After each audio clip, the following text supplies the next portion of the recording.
Okay, so now we're moving on to the next lesson, which is lesson 16. And in this lesson, it's the law of cycles and return. All things that fall will rise again, for nothing truly dies, it transforms. Let's begin the teaching. Every force in creation moves in cycles: birth, growth, death, and rebirth. The universe itself breathes in these patterns. Galaxies expand and contract. Souls incarnate and return. Civilizations rise and fall. Empire tried to erase the rhythm by teaching linear time, a beginning and an end, but the divine order moves in spiral time, an eternal loop of evolution, memory, and return.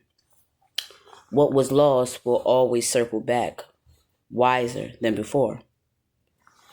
Here are the core principles. Number one, the cycle of the soul.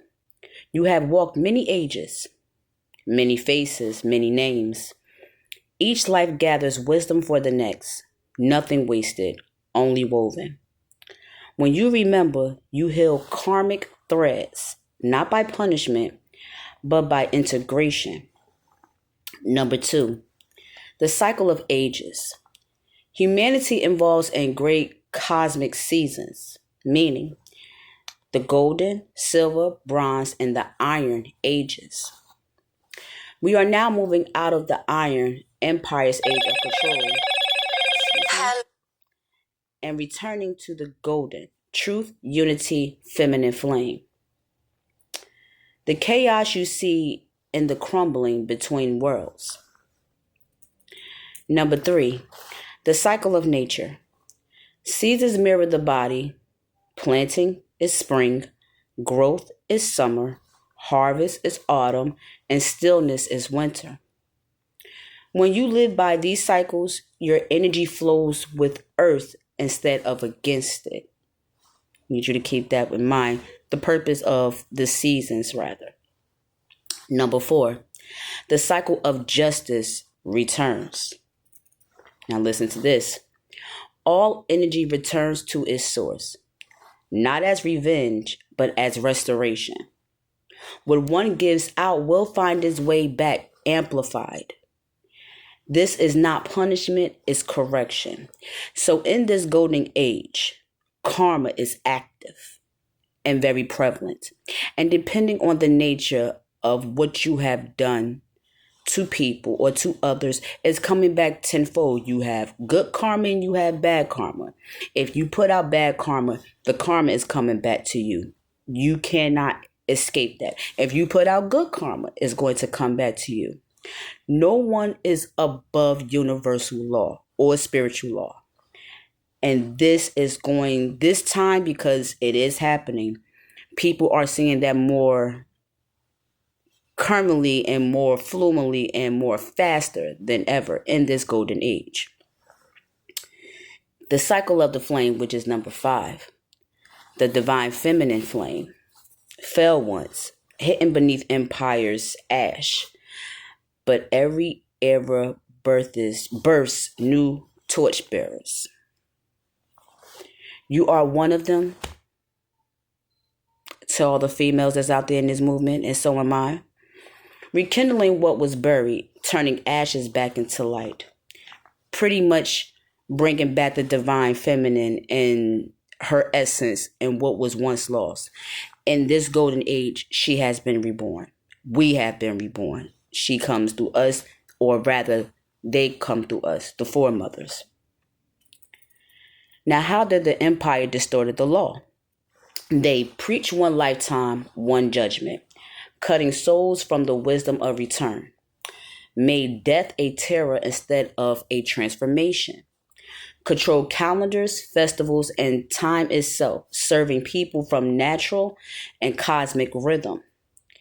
Hid the teachings of cycles, reincarnation, cosmic ages, lunar wisdom, to keep humanity in spiral amnesia.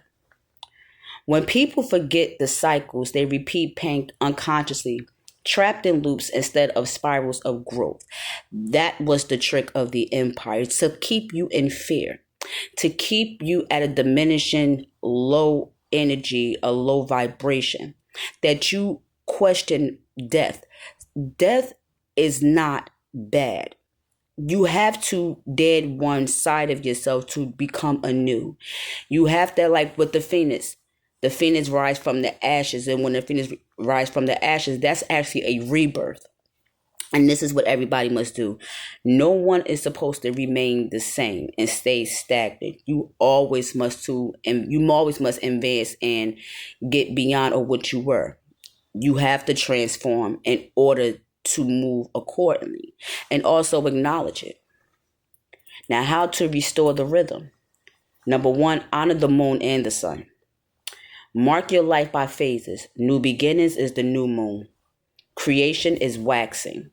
Release is waning, and rest is the dark moon. Number two, acknowledge the return. When someone or something leaves, say all things return in divine time. Confirmation. This keeps you aligned with faith, not fear. Number three, release linear thinking. Yes, you must release that. Replace I'm running out of time with I'm in divine timing. You are never late in a circular universe, meaning that let the universe control, not you. Nothing is on your time. And if things do not come or occur when you want to, because it's not on divine timing, only the Most High has that much power to make things happen accordingly. If stuff was supposed to go through and it bounced back because it wasn't divine timing, something came in that may have interfered it, so it got pushed back. But doesn't mean that it's not going to come around. It's all, again, in divine timing. Number four, karmic healing practices. When you notice a repeating pattern of pain, whisper, cycle seen, lesson learned, thread rewoven. That acknowledges or gives the acknowledgement of releasing the loop. Understanding that if you keep going through the same situations over and over again in a karmic situation, you're not learning the lesson. You must learn this lesson to release it. Acknowledge it. If it's something that you did, take accountability, because that is the main part of a lot of this. Everything is done within you. You take accountability and then you release it. You let it go. Now, here's the practice for the collective. Cycle of return ceremony. Draw a spiral on paper or in the dirt. At the center, place a candle or crystal. As you walk or trace the spiral inward, name what is ending. At the center, pause and say, I receive the wisdom. Walk outward and say, I return renewed. So you're leaving the old and coming into the new. That's all a part of the transformation process. Now, this is the final part, which is the decree of eternal rhythm. I move as the stars. I breathe as the tides. Nothing is lost. All returns in light. Okay? So pretty much, again, like I said, we keep going through a rebirth.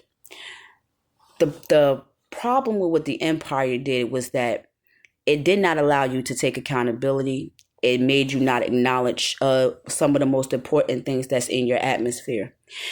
Like I said, the sun and the moon has the purpose. The earth has the purpose. As we talked about in the last assignment about the elements, you have to understand that in these different ages and times, it's showing you the transformation. Everything has its age. Again, we are in the golden age, the karmic retribution age, which means that all the stuff that you did bad in the last age is now catching up to you.